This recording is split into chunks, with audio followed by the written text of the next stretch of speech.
السلام علیکم پیارے دوستوں، جس تیزی سے ٹیکنالوجی کی دنیا ترقی کرتی جا رہی ہے، اس طرح ہمیں ان ٹیکنالوجیز کے بارے میں معلومات درکار ہوتی ہے تاکہ ہم اپنے آنے والے نسلوں کو ان ٹیکنالوجیز کے استعمال کے لیے تیار کر سکیں۔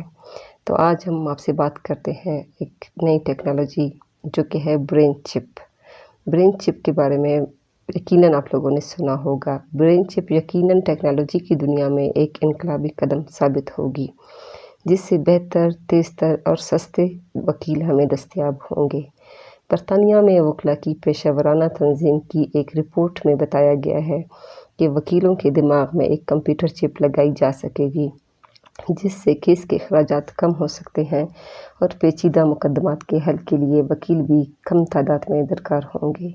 یقیناً یہ ہمارے لیے شعبہ قانون میں ایک اہم انقلابی قدم ہوگا۔ Neuro technology, law and the legal profession نامی یہ report law society of England and Wales کی درخواست پر ڈاکٹر ایلن میککے نے مرتب کی ہے۔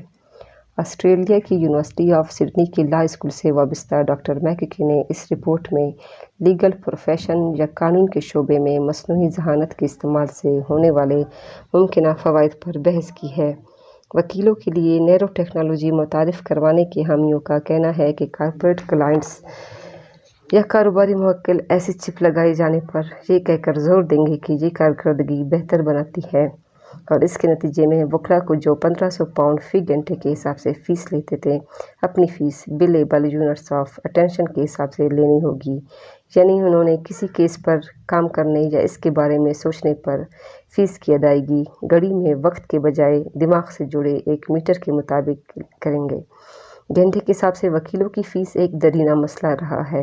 اگرچہ ملٹی نیشنل کمپنیاں وکیلوں کی باری فیس کو کاروبار کا حصہ سمجھ کر برداشت کر لیتی ہیں، مگر ٹیکنالوجی کی مدد سے قانونی اخراجات میں کمی ان کمپنیوں کے اعلیٰ افسران کے لیے یقیناً کشش کا باعث ہوگی۔